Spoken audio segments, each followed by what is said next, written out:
The crack of the slap reverberated across the bustling lunch hall like a thunderclap. Emily Harper remained rooted in place, her right cheek stinging with heat, yet her gaze stayed unnervingly steady as she locked eyes with Landon Whitaker.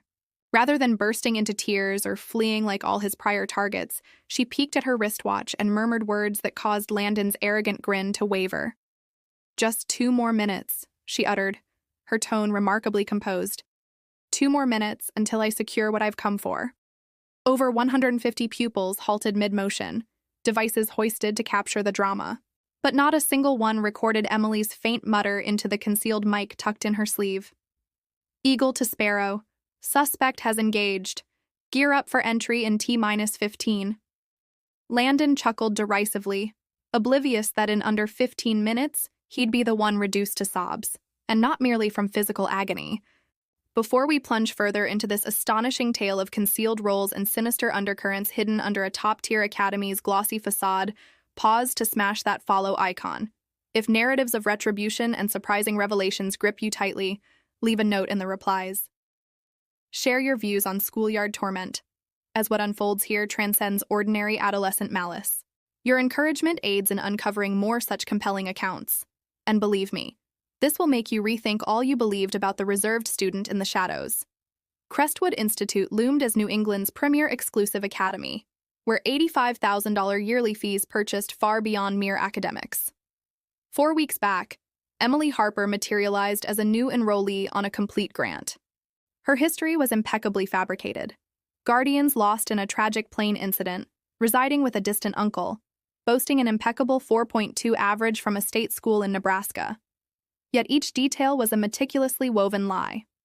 Landon Whitaker, aged 19 and successor to the Whitaker conglomerate fortune, dominated Crestwood as if it were his private domain, backed by his posse, the Supreme Circle. These privileged offspring of affluence functioned beyond repercussions, their family's riches acting as an unbreakable barrier against any retribution. Classmates murmured about Landon's weekend gatherings, opulent bashes in remote estates, the identical events that Sophia Lee, Megan Kim, and Isabella Gomez had joined prior to evaporating without evidence. Emily spotted the minor clue that afternoon. Landon sported a gold pendant etched with a peculiar emblem, a dragon coiled around a lock. The very same mark she'd uncovered in Sophia Lee's quarters amid her initial probe, stashed in a keepsake drawer under harmless charm necklaces. During lectures that morning, Emily jotted entries with a reinforced alloy stylus, hardly typical pupil gear. She'd seated herself in the rear nook, spine to the barrier, offering unobstructed views to all doors and every peer present. Her boots displayed a distinct erosion on the sole, the type honed from extensive evasion exercises, not leisurely strolls.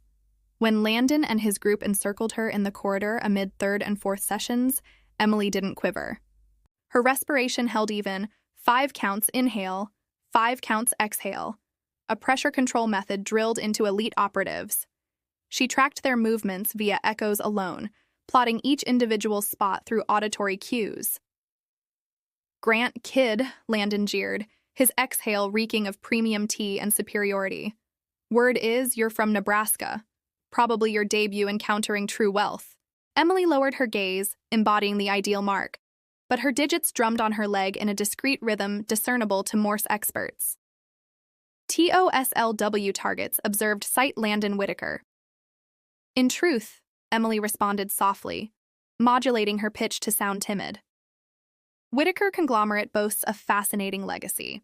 Established in 2005, yet your financial filings reveal a lapse from 2020 to 2022, oddly aligning with when the initial trio of females vanished from your old institution, correct?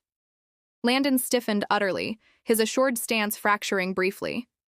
This wasn't data any Nebraska grant recipient ought to hold. What was that? His timbre shifted to frost, all facade of relaxed intimidation dissolving. "Oh, merely tackling my finance assignment," Emily retreated, gripping her texts firmer. "I need to head out." But as she pivoted to depart, Landon seized her arm. In that fleeting touch, she sensed a revealing trait, rough patches on his palm and forefinger, the sort from frequent handling of cable restraints, the variety for binding individuals. Emily's device vibrated with a message from an anonymous sender. "Cargo verified, West Wing seller. Require evac pronto." The trio of absent girls could yet survive, and they were concealed right within this facility.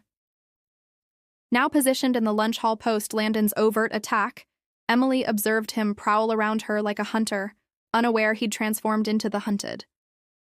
The Supreme Circle established a vague blockade, sealing exit paths while maximizing exposure for their chief's display. Tyler, Landon's deputy, broadcasted the scene live on TikTok under Crushing Nebraska Newbie. "Pay attention, Nebraska," Landon declared audibly for all ears.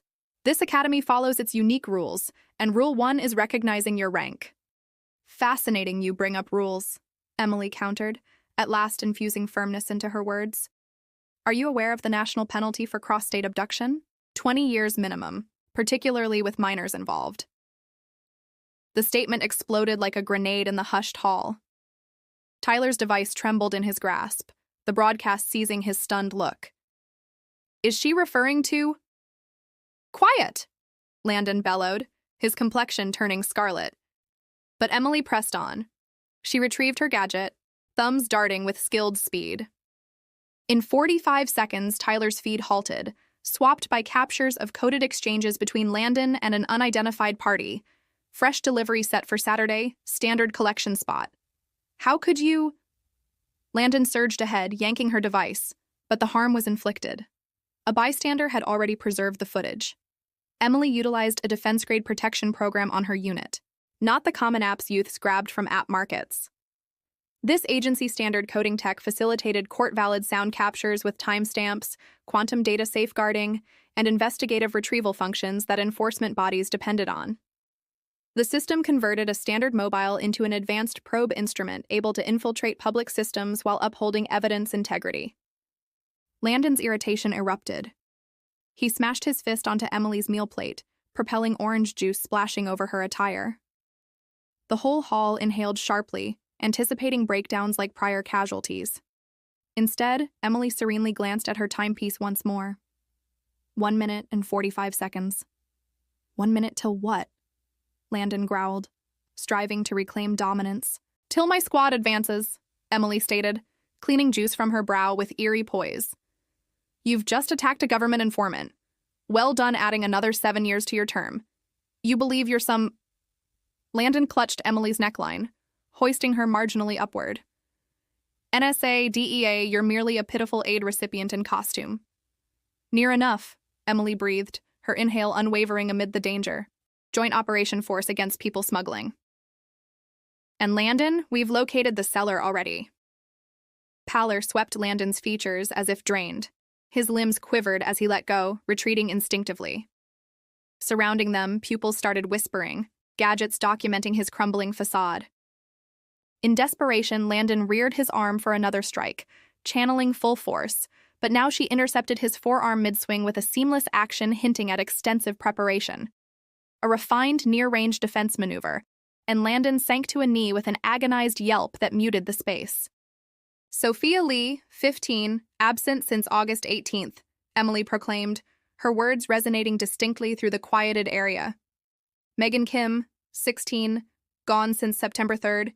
Isabella Gomez, 17, final sighting October 15th. Shall I proceed, or do you wish to clarify their whereabouts?" Tyler grappled for his gadget with unsteady fingers, hastily contacting someone. "Alert level max. She knows the seller. Erase all traces immediately." Yet his frantic outreach merely worsened matters. Emily grinned frostily. That outreach just pinpointed 4 additional signals. "Appreciate the assistance." She activated a key on her device. Emergency sirens wailed across the structure, but any seasoned listener recognized this deviated from routine alert sequences. This signified something graver. "T-minus 45 seconds, Emily declared tranquilly. "I advise all to drop to the ground at once." Pupils scattered for shelter, some plunging beneath benches while others flattened against partitions. Landon remained petrified, his realm crumbling live as wails intensified externally. Not rescue vehicles, something much weightier. The hall entrances didn't swing wide. They burst apart with measured power. Tactical units streamed in, arms ready and commands booming. All remain low, palms visible. Amid the strategic array strode a woman in a DEA jacket, her demeanor stern and methodical. Lead investigator Director Reyes scanned the area with honed precision. Operative Harper, she summoned officially. Update your condition. Emily rose gradually, delving into her coat to reveal a credential that gleamed under the overhead illumination. Associate Operative Emily Harper, Code Echo 88. 4 key subjects verified present. Main offender Landon Whitaker detained. Soliciting prompt inspection of West Wing cellar. The disclosure surged through the assembly like a jolt. The 18-year-old grant enrollee from Nebraska was an agency insider. Their fellow learner, who'd lingered silently at the rear of each session, who'd dined solo every midday, who'd tolerated 4 weeks of intensifying intimidation without protest, had been enacting a part throughout. "No, you fail to grasp," Landon shrieked as agents fastened his arms with restraints, the identical type Emily had noted abrasions from on his skin. "It wasn't solely me. I'm simply what?"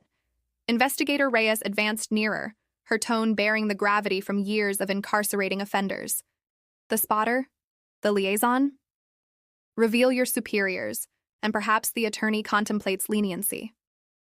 Before Landon could retort, echoes of hastening steps resounded from the West Wing, trailed by pressing transmissions via secure channels. "We've located them. 3 young women surviving but needing urgent care. Medics to West Cellar ASAP." Emily pivoted to confront Landon, whose arrogance had vanished entirely, supplanted by authentic dread. People smuggling mandates at least 20 years in national lockup. "But you're 19, Landon. You'll face adult proceedings unless you commence disclosing who truly oversees this scheme." "My uncle," Landon sputtered, moisture cascading his cheeks. "Victor Whitaker. He compelled me. Claimed it was lineage duty to demonstrate merit for the conglomerate inheritance." The admission triggered ripples across the hall. Learners inhaled sharply, some fumbling their gadgets in astonishment. The invincible Landon Whitaker, Crestwood's star pupil, was confessing involvement in a smuggling syndicate directed by his kin.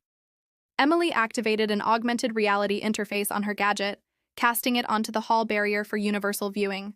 The hierarchy diagram illustrated links among scores of identities, institutions, and enterprises, with Victor Whitaker's image at the core. Blue threads tied him to 10 additional exclusive academies along the Atlantic seaboard. 24 months of scrutiny, Emily clarified, her timbre firm yet laced with individual stake. "Your uncle's web doesn't confine to here. Those bashes you host serve as scouting zones. You pinpoint susceptible females, detached ones, grant holders lacking robust kin ties. Then you lure them to your weekend soirees where they're sedated and relocated." Dean Wilkins stormed through the throng, his visage inflamed with outrage. "This is absurd. Crestwood Institute ranks among the nation's elite establishments. There has to be an error." Emily wheeled deliberately toward him. "Dean Wilkins, or perhaps your true alias, Marcus Jennings, the identical Marcus Jennings listed in our records as the Atlantic coordinator for the Whitaker smuggling web." Wilkins's complexion shifted from crimson to ashen instantly. He whirled to escape, but scarcely advanced 4 paces before a tactical member felled him with an accurate takedown. Crestwood's dean was hauled off in bonds, yelling about attorneys and litigations that would never come to fruition. The analysis crew unleashed their advanced volumetric offense site mapper, a projection tech that could reconstruct violation areas in simulated realms while concurrently examining genetic remnants and salvaging purged info from nearby tech gadgets. This innovative apparatus could identify tiniest organic hints and reinstate data presumed irrevocably wiped, interfacing with worldwide archives to pinpoint sufferers and culprits over global frontiers. In moments, the seller's dreadful intent was chronicled in painstaking specificity. Each plane indexed, each artifact safeguarded in electronic eternity. Tyler, yet clutching his gadget with quaking palms, abruptly yelled, "Vessel at the harbor? Landon referenced it recently. Vessel WXCV482. Possible additional captives." Emily swiftly transmitted the detail via her communicator. "Units all. Potential alternate site. Freight vessel WXCV482 at New Haven Harbor. Proceed with utmost vigilance. Anticipate fortified opposition." The rumble of rotors amplified above. Not media birds, but dark-armed-style crafts displaying agency emblems. Guardians started converging in their upscale rides, anticipating retrieving their kids from what they presumed a mere safety exercise. Instead, they discovered their progeny being categorized into observers and accused by agency personnel. Amid the turmoil, a silver Rolls-Royce arrived at the primary gate. Victor Whitaker emerged, his bespoke attire flawless, his look one of scarcely restrained fury. He marched to the site with the assurance of a figure who'd never encountered a penalty he couldn't purchase evasion from. "This is scandalous," he thundered, gesturing at Investigator Reyes. "You lack authority to harass these youths. I'll claim your position for this. Do you comprehend my status?" Reyes grinned sternly. "Victor Whitaker, head of Whitaker Conglomerate, overseer of Crestwood's council, and chief architect of a global people smuggling syndicate. You're detained for plotting people smuggling, seizure, and roughly 40 further national offenses ensuring perpetual confinement." "Uncle," Landon wailed from his restrained spot, "I revealed all. Forgive me. I couldn't persist." Victor Whitaker regarded his nephew with utter disdain. "You worthless idiot. You've demolished all our lineage constructed across eras." "Your lineage erected naught but suffering," Emily interposed, advancing. "I've directly cataloged exceeding 250 casualties linked to your web in the last 6 years. Youthful females whose sole fault was vulnerability, poverty, isolation." The medics surfaced from the West Wing, rolling 3 stretchers: Sophia Lee, Megan Kim, and Isabella Gomez, surviving yet evidently scarred, their kin dashing to them with sobs of solace and torment. The view pierced the remnants of the learner group's numbness, and numerous commenced weeping. Emily neared Sophia's stretcher, softly clasping her palm. "You're secure now. They'll never injure you or others henceforth." Sophia's gaze, vacant from months of imprisonment, centered on Emily laboriously. "More exist," she rasped faintly. "The vessel at the harbor. No less than 25 additional. They dispatch them monthly. Overseas purchasers, please." Emily compressed her palm comfortingly. "We're en route there already. Each captive will be retrieved. Each offender will atone. I assure you, the full Supreme Circle was now secured. Each associate's guardians arriving to witness their offspring receiving rights recitals rather than liberation. 19 faculty were apprehended, their roles in the web spanning from direct engagement to deliberate oversight. Crestwood Institute, the century-old entity that had schooled diplomats and executives, was being sealed awaiting thorough agency probe. Emily's device hummed with a harbor squad update. Vessel contained. 28 captives rescued intact. Health en route. She shut her lids momentarily, permitting a brief respite. 28 further households would reclaim their offspring. 28 additional existences preserved from inconceivable terror. Dean Wilkins, from his prone stance, abruptly erupted in deranged cackles. "You presume triumph. You've merely grazed the exterior," Whitaker reports to another. "The beast possesses 8 limbs, and you've severed but 1. Emily crouched next to him, her timbre hushed and menacing. "Then we'll amputate all 8, sequentially, academy by academy, till every youth is protected and every hunter caged eternally." She arose and proceeded to where Investigator Reyes orchestrated the vast endeavor. "Ma'am, leave to express openly?" "Approved, Harper. I desire to disclose the facts. Completely." Reyes evaluated her briefly, then assented. "It's your narrative to share." Emily faced the assembly of learners, guardians, and press amassed. She extracted a snapshot from her pouch, elevating it for all to view. A beaming teen, scarcely 17, in Crestwood garb. "This is Olivia Harper, my elder kin. 3 years prior, she participated in a weekend bash at Landon Whitaker's residence. She was dosed, seized, and traded to foreign smugglers. She fled after 4 months of ordeal, but the damage proved overwhelming. She ended her existence 7 months on, what would have been her 19th celebration." The gathering hushed utterly. Even agents halted tasks to heed. "I was 15 upon her loss," Emily proceeded. "The DEA enlisted me for this mission as I could mimic 18, due to my intimate drive. And since I devoted 4 years mastering battle and probe skills, readying for this instant. Each slight I withstood, each instance I held silence amid harassment, justified witnessing these fiends judged." Victor Whitaker was being escorted to an agency conveyance when he momentarily escaped partially, bellowing, "You'll rue this! The syndicate will pursue you. You lack conception of your initiation." Emily strode straight to him, near enough for solely him and adjacent agents to catch her reply. Olivia maintained a ledger. She logged all, Identities, timelines, sites, even ledger codes. Your syndicate? We've been unraveling it fragment by fragment for 3 years. You're merely the initial piece to topple openly. By dawn, actions in 8 regions will raid concurrently. Your whole web is terminated. As Victor Whitaker was ultimately locked in the conveyance, Emily sensed her device pulse with a note from an unidentified origin. Remarkable effort, young fox, yet you grasped only the appendage.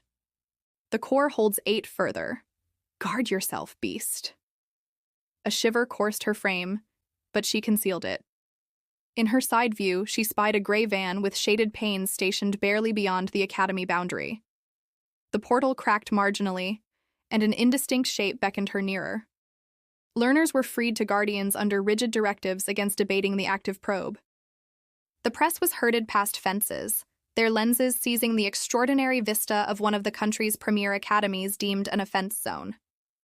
Emily observed various peers from her courses eyeing her with blend of wonder and apprehension. She no longer embodied the silent Grant enrollee. She represented something wholly distinct. Investigator Reyes neared her once more. Exceptional performance, Harper. Yet you recognize this persists. I do, Emily answered, her focus yet on the enigmatic van. The 8 limbs, each likely managing a distinct web. This might span decades. Are you ready? You're youthful still. You could depart now. Enter Safeguard Program. Lead an ordinary existence. Emily caressed her kin's snapshot once more ere stowing it. Ordinary ceased when Olivia vanished. I'll pursue this to conclusion, regardless duration. She advanced toward the van, each stride distancing her from adolescent pretense and immersing her deeper into a conflict most ignore. As she gripped the handle, she glanced rearward once at Crestwood Institute. The esteemed entity grooming America's forthcoming guides had concealed beasts openly. But this day, the beasts discovered even they lacked immunity. The entity in the van uttered via a modulated tone. Operative Harper, 8 academies persist. 8 webs active.